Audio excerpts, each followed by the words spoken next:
해리스 후보는 경제연설에서 자신의 경제 철학과 정책을 밝혔습니다. 자본주의자로서 미국의 중간층을 끌어올릴 것이며 미국 경제의 목표는 중국이 아니라 21세기에서 승리하는 것이라고 말했습니다. 경제연설 이후 첫 번째 한 솔로 인터뷰에서도 경제에 대해 자신을 믿을 만한 사람이라고 강조했습니다. 트럼프 후보는 진지하지 않고 부자를 위한 정책만에 몰두한다고 비난했습니다. 트럼프 후보는 노스캐롤라이나주 선거 유세에서 자신에게 투표하지 않는 시니어는 머리검사, 정신검사를 받아야지 된다고 말했습니다. 트럼프 후보가 경합주 3군데에서 앞서간다는 여론조사 결과를 내놓은 뉴욕타임스가 누구에게 투표할지 마음을 결정하지 않은 유권자의 성향을 분석했습니다. 소윙 보러들은 트럼프에게는 정책보다는 기지를 중요하게 생각하고 해리스 후보에게는 정책을 더 중요하게 생각합니다. 에릭 아담스 뉴욕시장이 연방 기소 5개 혐의로 연방 기소됐습니다. 뉴욕시장 형사기소는 처음 있는 일이고 아담스 시장은 결백을 주장하면서 사퇴하지 않을 것이라고 밝혔습니다. 미국인 약 4천만 명이 영향을 받는 강력한 허리케인 헬렌이 오늘 저녁 플로리다주에 도달합니다. 조지아주도 영향권 안에 들어갑니다. 금값 오름세가 이어집니다. 금값이 오르는 원인은 크게 3가지인데 지정학적인 긴장도 포함됩니다.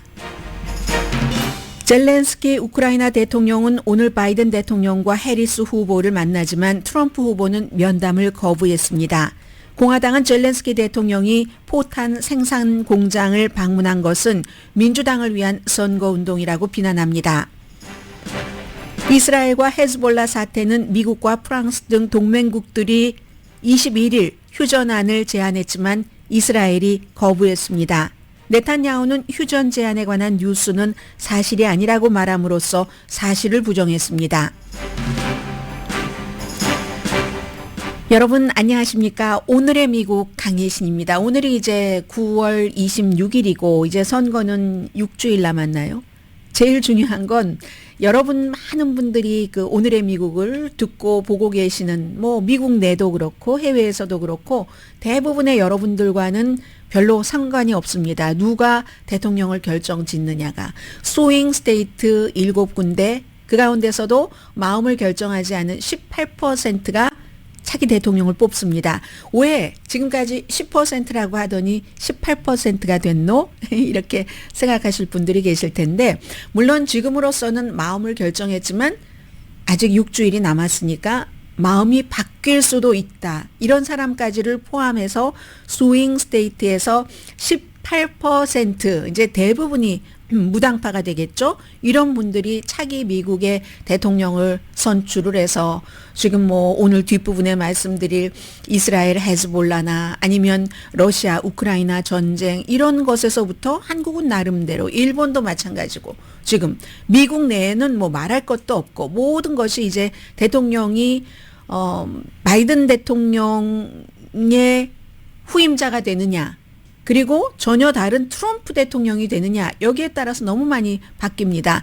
더군다나 바이든 대통령의 후임자이기는 하지만 그러나 바이든 대통령과 굉장히 본인을 좀 구분을 하려고 애를 쓰고 있는 해리스 부통령이 당선되면 바이든 대통령의 것을 상당 부분 이어가긴 하겠지만 그렇다고 똑같은 건 아닙니다. 그래서 지금 18% 경합주의 18% 이분들이 굉장히 중요한데요. 한번 뉴욕타임스가 며칠 전에 오늘은 또 여론조사 결과가 바뀌었습니다. 뉴욕타임스는 아직 그 이후에 새로운 여론조사 결과를 내놓지 않았지만 오늘 새로 나온 여론조사 그것도 이제 굉장히 좀 중요한 유가브 영국이요 이코노미스트와 함께하는 이런 것을 보면은 미시건주에서는 해리스 후보가 5%포인트 정도 앞서가던데요. 48%대 43%, 그리고 더 중요한 펜실베니아주에서도 뭐 펜실베니아주도 계속 그 해리스 후보가 약간 앞서가긴 하지만 이건 실제로 뉴욕타임즈 그 논란이 많았던 시에나 칼리지와 공동 여론조사에서도 마찬가지인데 이번에도 역시 48%대 46%로 해리스 후보가 앞서간다는 여론조사 결과가 나왔거든요. 그러니까 이제 이런 상황에서 그 몇몇 사람이 정한다고 하니까 뉴욕타임스가 오늘 설명을 했습니다. 본인들이 며칠 전에 내놓은 왜 세 군데 애리조나주 경합주 가운데서 여기 이제 5% 차이였고요. 조지아주 4% 차이, 그리고 노스캐롤라이나주가 2%였었죠. 여기서 트럼프가 이긴다고 했는데 마음을 결정하지 않은 사람이 18%나 있기 때문에 이건 지금 뭐 트럼프가 이겼다, 해리스가 졌다 이렇게 확인을 할 수 있는 상황도 아닌 겁니다. 그래서 이 마음을 결정하지 않은 사람들은 무엇을 생각하는가를 분석을 했거든요. 이게 아마 지금까지 나온 뉴스 가운데서 가장 차기 대통령을 결정할 수 있는 단서를 잡는 게 될 겁니다. 지금부터 전해드립니다. 트럼프 후보에게 가장 우려하는 것은 기질이었습니다. 트럼프 후보의 어떤 퍼스널리티라고 할까요? 그 같은 기질이었고, 그래서 학사학위를 가진 30세 미만의 백인 여성들이 뭐 아무래도 백인이기 때문에 트럼프를 지지하는 비율이 많잖아요. 그래서 그 백인 여성들이 이 트럼프 후보에서 제일 큰 문제는 본인이 뭔가 잘못하고 있다, 틀리고 있다, 내가 잘못한 거야 그건, 이런 것을 절대로 인정하지 않는 사람이다 하는 게 너무 염려된다고 했고요. 그리고 이제 히스패닉계도 지금 중요하잖아요. 표에서요. 중요하지 않은 인종이나 나이대가 없어요. 지금 사실은 대학 학위가 없는 히스패닉 중년 여성은 제가 가장 걱정하는 것은 그가 자신을 다루는 방식이다. The way he handles himself. 자신을 뭐 비슷한 거예요. 그래서 지금 보면은 35%가 스윙보로예요. 마음을 결정하지 않은, 결정했어도 움직일 수 있는 그런 사람들은 35%가 트럼프의 퍼스널리티. 이게 나는 제일 걱정된다. 두 번째는 정직성과 믿음 8%. 그 다음은 트럼프 후보를 레이시즘, 인종과 또 남녀 차별주의자 7%입니다. 그리고 민주주의의 위협도 똑같이 7%, 그 다음에 이제 5% 동률이 일을 제대로 할 수 있어? 그런 기질로, 그리고 이데올로기는 또 어때? 그 다음이 이제 3%로 네 가지 이슈가 돼 있는데요. 지금 법적인 문제가 많이 걸려 있는 것, 경제, 이민, 낙태, 이게 다 제일 아래입니다. 3%씩. 마음을 결정하지 않은 사람 가운데 이게 너무 다른 거죠. 마음을 이미 결정한 사람들은 이민, 경제, 인플레이션이 제일 우선이야라고 하지만 그 사람들은 아무 소용이 없습니다. 마음을 결정했기 때문에. 결정하지 않은 소잉보러들은 트럼프 후보에 대해서는 이건 절대적입니다. 35%가 퍼스널리티. 그의 기질이다라고 얘기를 하거든요. 두 번째가 정직이라는 거, 이 기질하고 구분해서 해놓은 것도 참 중요하다고 보고요. 그래서 이런 사람들은 주로 트럼프가 부자를 위해서 일한다고 생각을 하고 있고 또 나이도 너무 많다는 것을 지적을 했답니다. 그래서 일을 제대로 끝까지 4년 동안 할 수 있어? 이런 걸 이제 의심을 한다는 거죠. 그런데 이건 또 트럼프에게 좋게 해석될 수도 있습니다. 지금 6주일이 남았기 때문에 트럼프를 스윙보로 가운데서 인간적으로 싫어하는 사람들이 그렇게 많지만 그래도 또 코비드 이전의 경제적인 것이라든가 이민, 무역에 대해서 강경한 태도를 또 좋아하는 사람들도 있다고 하니까 이슈는 그렇다고 하니까 그럼 트럼프 후보가 조금 더 말하자면 이 퍼스널리티 기질에 있어서 좀 정상인에 가깝게 그렇게 행동하면은 좋은 결과를 낼 수도 있죠. 이제 이 점은 좀 뒷부분에 전해드리겠고요. 그러면 스윙보러들이 해리스 후보에게 보는 가장 중요한 것은 무엇인가? 역시 도표를 보면 해리스 후보에게도 퍼스널리티를 제일 중요하게 봅니다. 이건 전 세계 마찬가지입니다. 이 대통령이라고 하는 것은 어떤 기본 인격은 갖춰야지 되잖아요. 그래서 해리스 후보도 에게도 가장 중요하게 생각하는 것은 퍼스널리티라고 17%가 얘기를 합니다. 그런데 해리스에게 17% 생각하는 것과 트럼프에게 35%, 이 차이가 2배잖아요. 그만큼 이제 중요한 것이 되고 우려가 다른 거죠. 그리고는 이제 어떤 일부 두 번째부터 또 좀 보겠습니다. 이데올로기. 이건 이제 트럼프 후보 측에서 계속 그 공격을 하는 급진 좌파야 이런 얘기가 되는 거죠. 세 번째가 경제 15%, 이데올로기가 이념적인 성향이 무엇이냐가 15%입니다. 그리고 트럼프에게는 두 번째였던 정직성, 믿을 만한가 하는 게 10%, 경험 없음과 똑같이 10%입니다. 부통령은 했지만 부통령은요 대통령의 그림자입니다. 지금 아무리 3년 반 동안 뭘 했어? 거의 4년이 됐는데 뭘 했어? 라고 얘기하는 게 어느 정도는 성과가 있는 듯 보이지만 그게 딱 그 하나의 어떤 큐가 되지 못하는 것은 부통령은 대통령이 갖고 있는 권한을 갖고 있지 않기 때문에 그렇죠. 그래서 이게 이 국정 큰 연방에서 이렇게 상원의원까지는 해봤지만 경험에 대해서 이게 이제 걱정하는 사람들이 10%고요. 아직도 해리스가 누군지 잘 모르겠어. 7%. 그 다음이 맨 아래가 이민 4%. 대통령으로서 일을 할 수 있는 능력이 있는가 2%. 이 부분은 트럼프에 대해서 능력이 있는가 하는 것이 5%였잖아요. 이런 것을 사람들이 생각을 하면서 일부 유권자들은 해리스 후보에 대해서 좀 지적이지 않다, 진지하지 않다. 아마 이게 뭐 웃음 이런 그 공격에서부터 나오는 것이라고 짐작은 되는데요. 그리고 또 하나 미국이 아직 극복하지 못한 게 있죠. 인종이 있을 테고 아직 성별도 극복하지 못했습니다. 여자가 대통령으로 성공할 수 있을까? 그리고 여자가 그 대통령 업무라는 것의 그 긴장을 견뎌낼 수 있어? 성별에 대한 고정관념을 암시하는 거죠. 아무튼 이런 일들.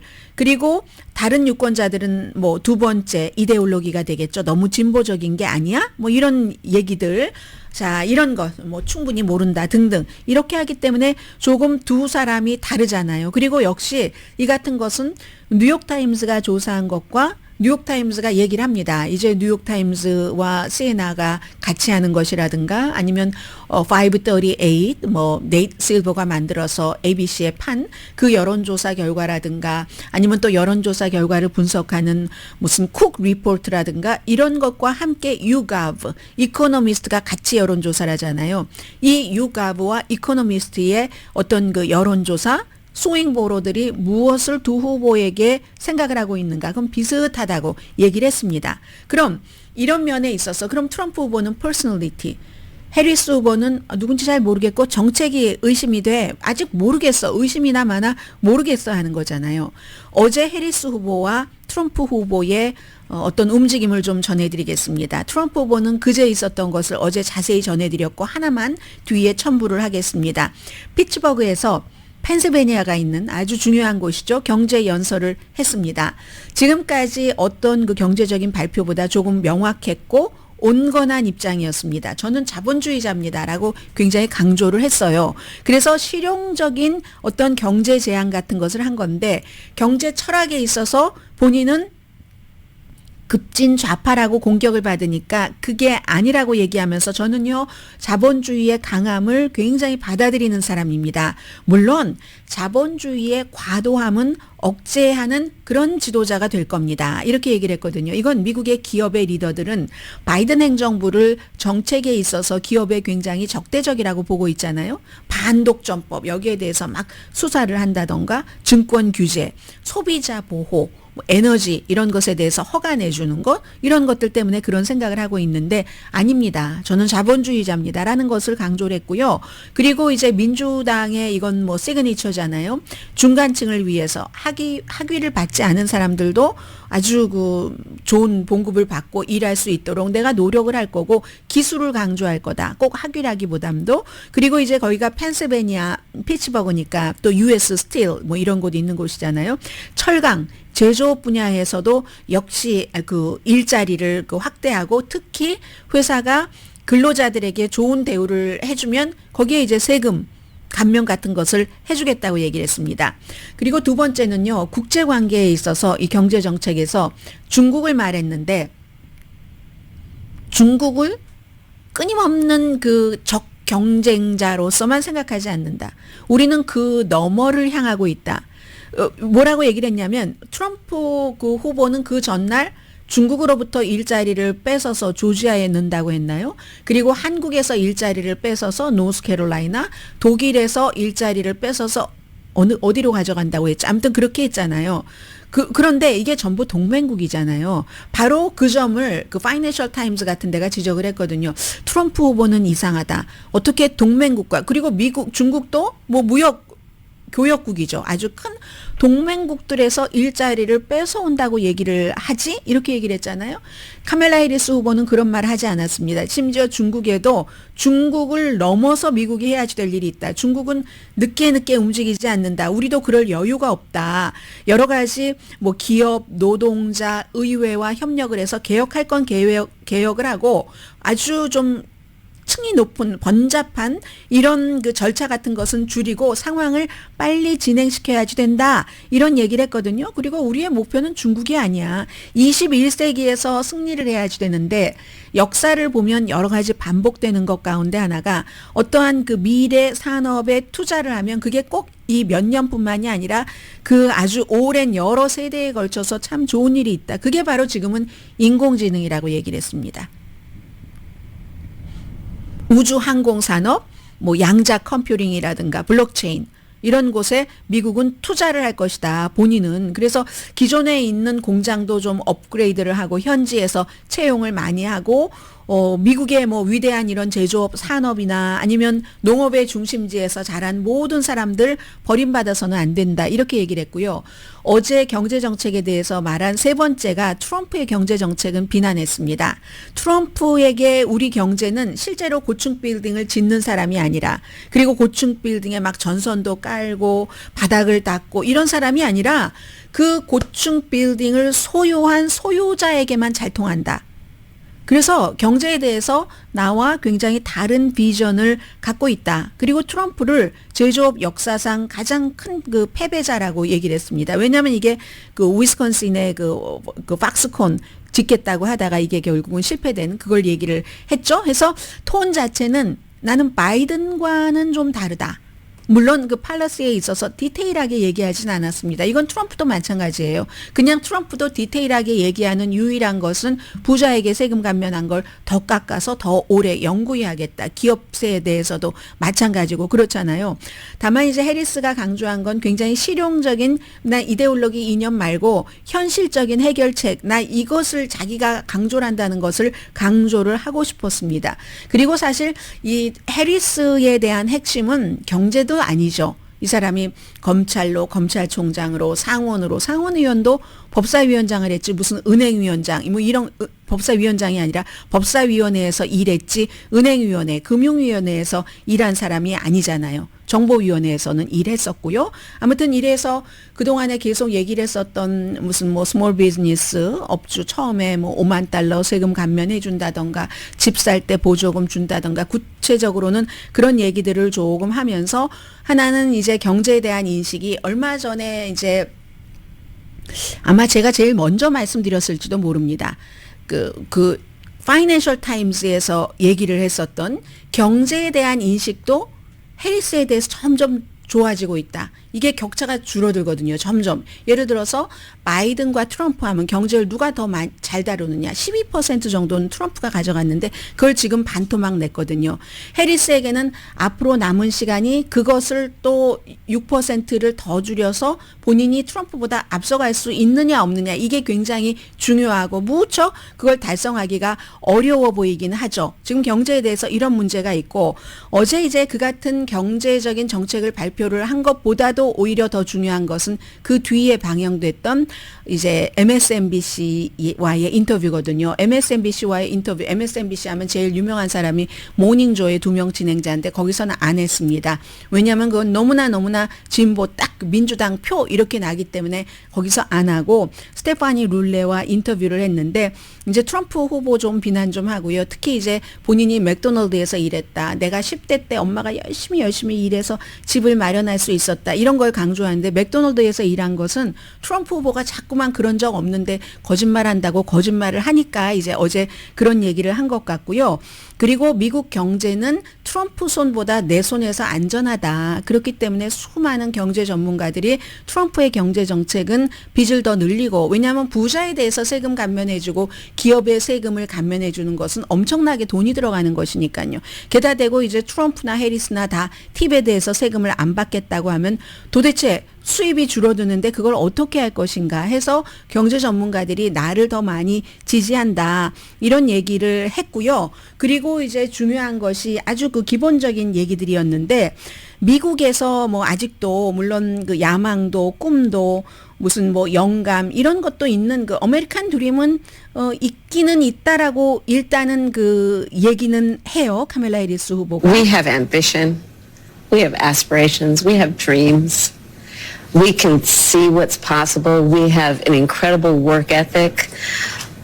But not everyone has the access to the opportunities that allow them to achieve those things. 네, 뭐 본인이 갖고 있는 야망이라든가 꿈이라든가 어떤 영감 같은 것을 이루려면은 뭔가가 이렇게 필요한데, 모든 사람들이 아무리 열심히 정말 성실하게 그 어떤 윤리, 직업 윤리 같은 것을 지키면서 일을 해도 미국은 이미 그렇게 하긴, 그러니까 실버 쟁반이라고 얘기를 하는데요. 실버 스푼으로 물고 일어나지 않은 사람들은 그게 힘들다고 말하면서 결국은 사실 지도자가 이런 것을 인정하기 힘든데, 특히 집 살 때 그게 거의 뭐 환영 비슷하게 그 정도로 어려워졌다고 말합니다.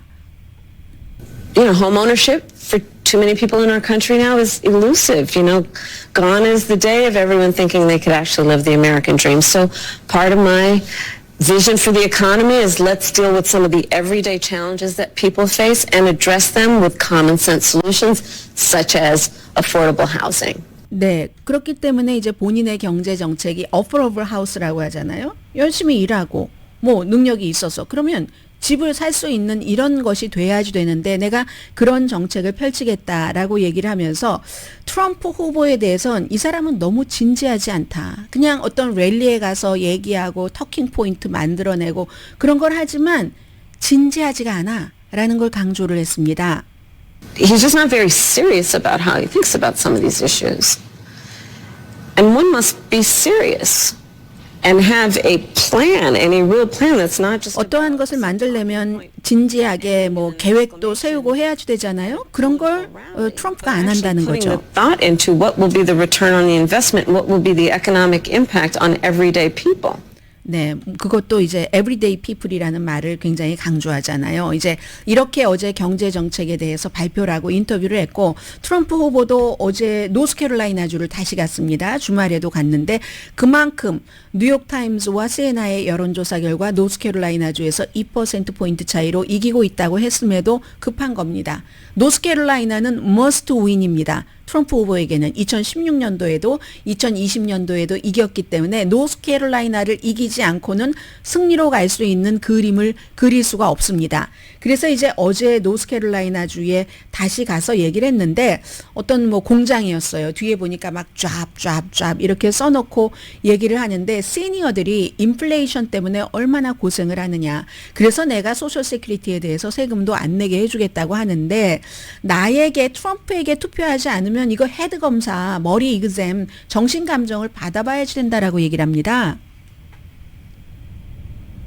Our seniors have been devastated by inflation. We're going to have no tax on Social Security for our seniors. If any senior doesn't vote for Trump, we're going to have to send you to a psychiatrist to have your head examined. 네, 그 뭐 그런 거 검사할 사람을 보내준다고 하네요. 그러니까 이게 굉장히 여러 번째잖아요. 만약에 본인이 떨어지면 주의씨, 당신들이 나에게 투표하지 않아서 그런 거야. 그런가 하면은 또 카톨릭계 민주당을 비난을 하면서 이건 이제 그 낙태와 연관되겠죠. 그런 사람들은 역시 그 헤드 이그잼을 받아봐야지 된다. 이게 이제 트럼프의 얘기고, 이런 것들 때문에 이제 그 트럼프 후보가 진지하지 않다라고 얘기를 하면서도 이런 얘기하는 것을 좋아할 겁니다. 왜냐하면 그런 말을 들으면 다른 시니어들이 좋아할까요? 카톨릭계 유권자가 좋아할까요? 주이시 유권자가 좋아할까요? 해서 이제 지금부터 미국은 이제 오늘 지나면은 또 뭐 40일도 안 남았다 하다가 한 달은 금방금방 지나가잖아요.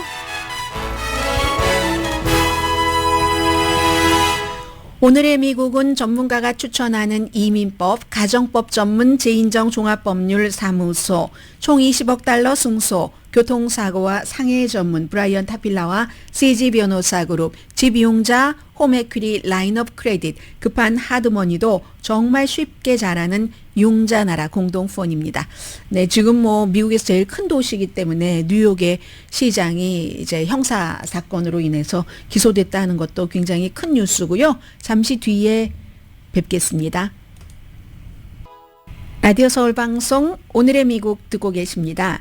네, 4,200만 명이네요. 4천만 명도 아니고 뭐 한국의 인구에서 한 몇백만 명 정도만 빼면은 있는 그 정도로 미국이 이제 땅이 넓으니까 허리케인 영향권 안에 들어갑니다. 오늘 밤에 이제 카테고리 4 이상이니까 뭐 거의 최고잖아요. 카테고리 5. 해서 플로리다주, 조지아주, 애틀란타까지 이제 쫙 이제 올라갈 수 있다는 거잖아요. 플로리다주는 이미 17개 카운티의 대피령이 내려졌고요. 그래서 이제 오늘 미국의 주요 신문은 전부 이 동부 그쪽 해안에서 발행되는 신문은 바로 이 뉴스가 탑 뉴스입니다. 허리케인 헬렌이라고 이름이 붙여졌습니다.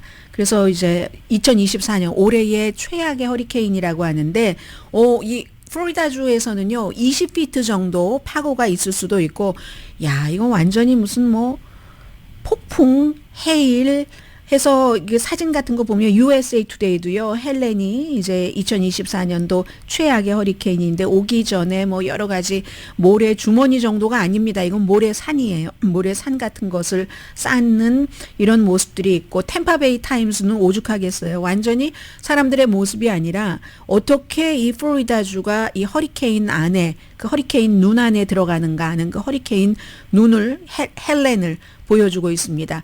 우리가 이거 너무 안주하고 있는 거 아니야? 이렇게 이제 물어보고 있는데 하도 허리케인이 많이 오니까 어느 곳에서는 준비를 하고 있는데 또 어떤 곳에서는 이제 비즈니스 as usual로 한다는 얘기입니다. 너무너무 심각한 수십 년 만에 이제 그 최고로 심각한 허리케인이다. 지금 이렇게들 보고 있고요. 애틀란타 저널 컨스티튜션도 마찬가지입니다.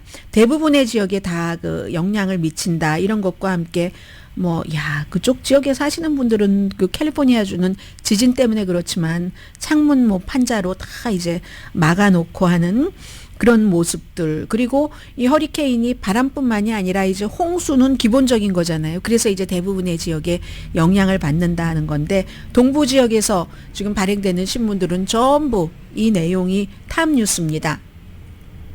그리고 이제 워싱턴 포스트는 이런 것은 내용은 스토리는 길지만 그냥 한마디로 정리만 해드리면 되잖아요. 의회에서 상원과 하원에서 전부 임시 지출안이 통과가 돼서 연방정부 폐쇄를 막았다. 물론 아직 바이든 대통령이 서명을 하진 않았지만 서명을 안 할 리가 없으니까 이게 이제 그 민주당 상원과 하원에서 전부 대부분의 그 표를 이제 확보를 한 거고요. 그런데 아니 이게 10월 1일에 새로운 회계 연도가 시작이 됐는데 그러면 내년 9월 30일까지 1년치가 아니라요. 12월 20일까지입니다. 그러면 이번에는 또 묘하잖아요. 대통령 선거가 있기 때문에 그 이후에는 선거가 치러지고 11월 6, 7, 8일 정도면은 아무리 늦어도 새로운 대통령이 발표가 되는데 그때 이제 또다시 싸움을 해야지 되고, 그리고 그때는 지금 그 예상을 하는 것처럼 많은 전문가들이 하원은 혹시 다수당이 바뀌어서 민주당이 되고 상원도 다수당이 바뀌어서 공화당이 되느냐, 이런 여러 가지 역학 구도에 따라서 또 지출안 밀고 당기기 하면서 또 연말에 연방정부를 폐쇄 한 해 만에 하는 것을 우리가 또 겪을 수도 있다 하는 건 말씀을 드리고요. 그리고 그 밖에는 이제 모든 신문이 전부 이스라엘 헤즈볼라 전쟁에 관해서 아직 전면전은 아니지만 다루고 있거든요. 그 내용은 제가 뒤쪽으로 미뤘습니다. 그리고 이제 월스트리트저널이 오늘 그 뉴욕시장 에릭 애덤스가 연방 사건으로 기소됐다. 이거 참 묘해요. 왜냐하면 뉴욕타임스는 일면에 실지 않았거든요. 시간 관계상 AP통신이 제일 먼저 알았던 것 같아요. AP통신이 이제 많은 신문사에 뉴스를 공급해 주잖아요. 한국의 무슨 연합뉴스처럼요.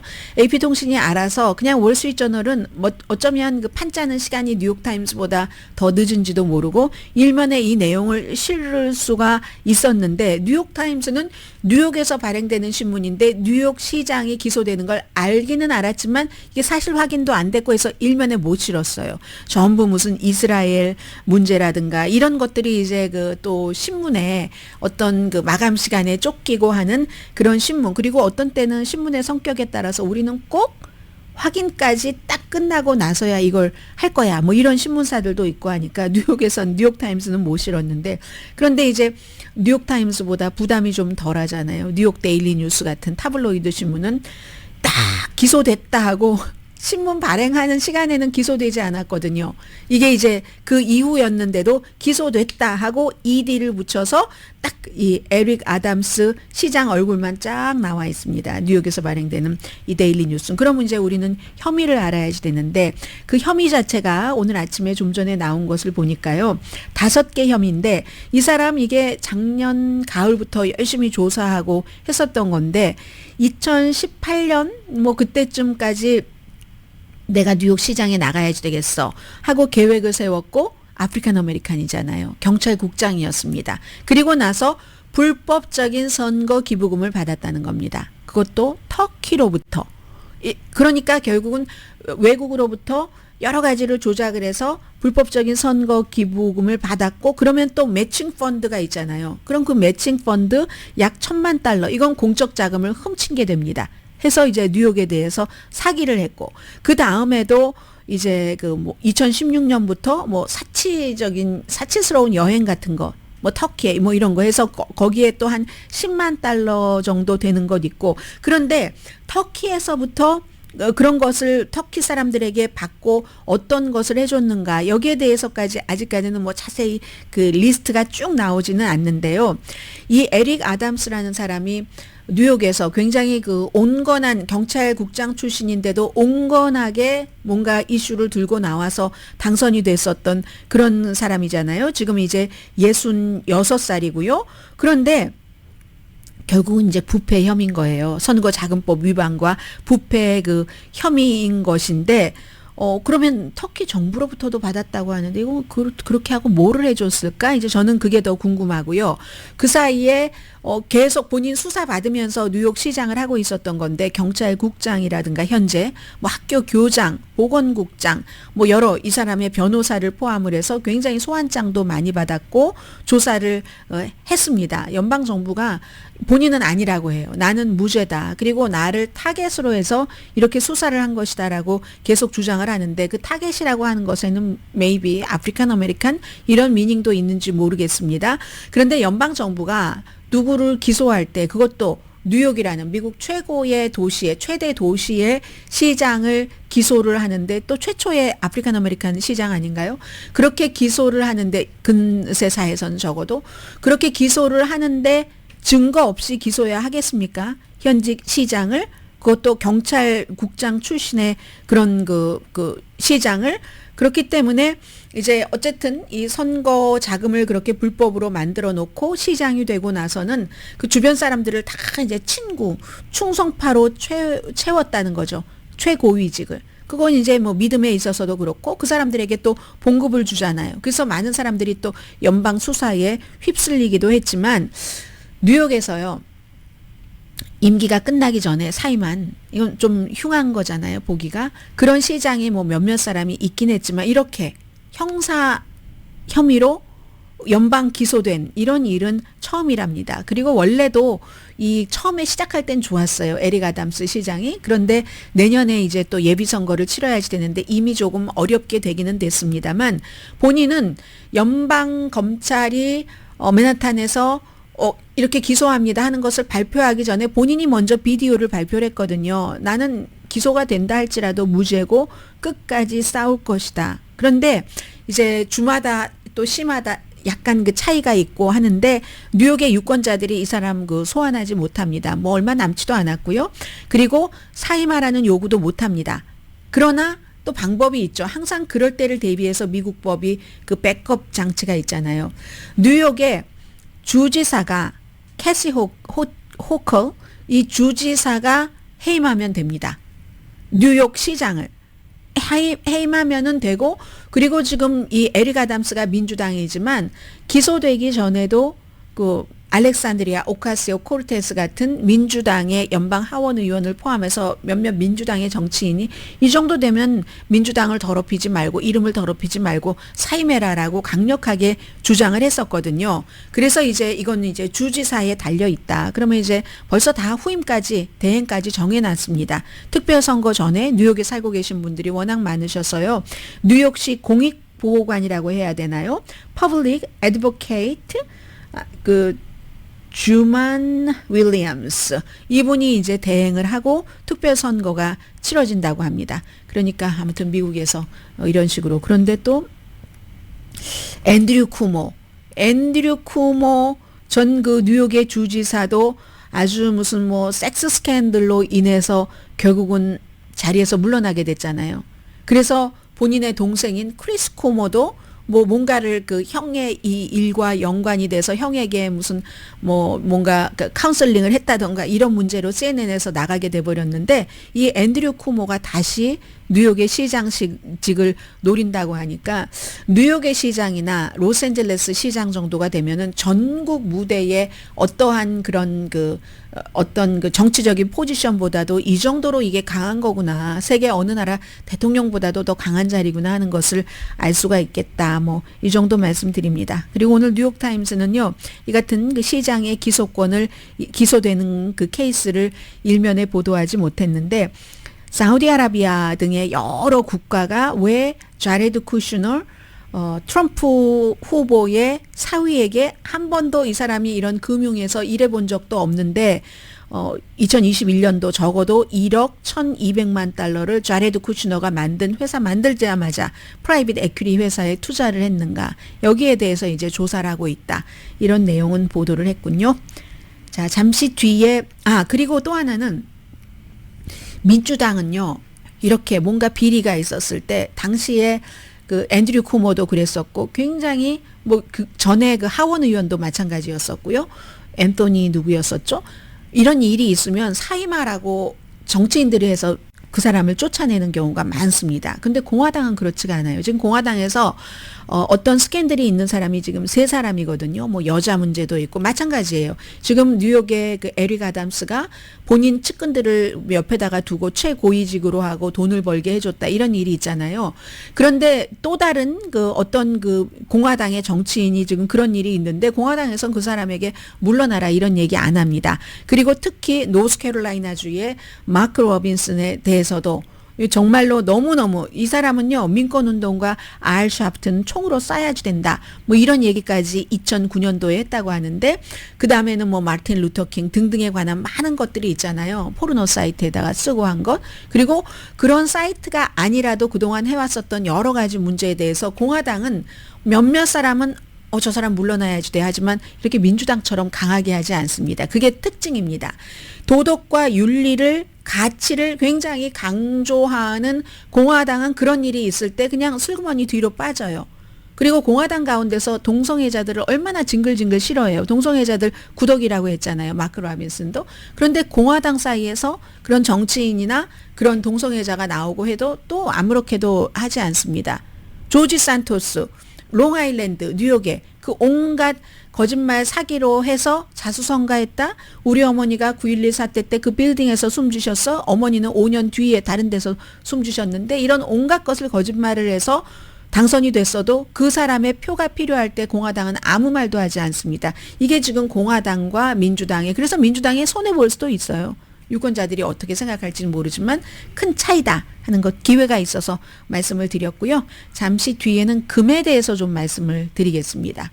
관심 많으신 분들이 많이 계시고, 뭐 나는 금을 사놓을 그럴 돈이 없어 하더라도 뭐 이건 큰 뭐 추세이기도 하니까요. 잠시 뒤에 뵙겠습니다. 라디오 서울 방송 오늘의 미국 듣고 계십니다. 요즘에 이제 금이 전례 없는 수준으로 올라서 또다시 이런 때 이제 항상 사상 최고치잖아요. 이번 주에도 사상 최고치를 기록을 했습니다. 가격부터 말씀드리면 뉴욕의 금 그 현물 가격이 트로이 온스당 2,657달러 31g이죠. 최고치입니다. 1년 동안 뭐 온스당 수백 달러가 올랐고 한 달 전보다도 145달러가 올랐습니다. 올 들어서 30% 정도 상승했다고 하거든요. 그러면 이제 올 들어서 한때 또 내려갔었던 적도 있으니까 기준 지수인 그 주식시장 S&P 500의 20% 정도 상승인데 그것보다 10%니까 반 정도가 더 금이 올라간 거죠. 그럼 이제 이유를 말씀을 드리겠습니다. 1, 2, 3, 넘버 1 경제적인 불확실성, 넘버 2 지정학적인 변화, 그리고 그것도 불안정이죠. 넘버 3 뭐 중앙은행에서 뭐 강력한 수요를 갖고 있다던가 할 때죠. 그래서 인플레이션 같은 경우는 그 인플레이션과 달러 강세, 미국이 정말 그 달러가 어떻게 약해지면은 쓰러질 수도 있는 그런 국가잖아요. 지금 그것으로 많이 버티고 있는데 인플레이션 우려 아직도 되고 있고 달러 강세에 대한 걱정 이런 때는 사람들이 돈이 있어요. 돈을 어디다가 보관하지? 팬데믹 초기를 생각해 보시면은 너무 잘 아시잖아요. 그런 거죠. 그리고 이제 지정학적인 긴장은 너무 이제 뒤에 또 말씀을 드리겠습니다만은 이스라엘 헤즈볼라 전쟁 또 지금 러시아와 우크라이나도 트럼프가 대통령이 되느냐 해리스가 대통령이 되느냐에 따라서 이거 정말 달라질 수 있고 어떻게 될지 알 수가 없는 일이잖아요. 그리고 거기서 끝나는 게 아니라 그 뒤에 꼬리에 꼬리를 물 수 있는 사건이 무엇인가. 그리고 세계 중앙은행의 강력한 수용 때문에 이건 이제 중국에서 소비자의 지출을 늘리기 위해서 경기부양책 같은 것 많이 하고 있잖아요. 돈을 푸는 거예요, 정부에서.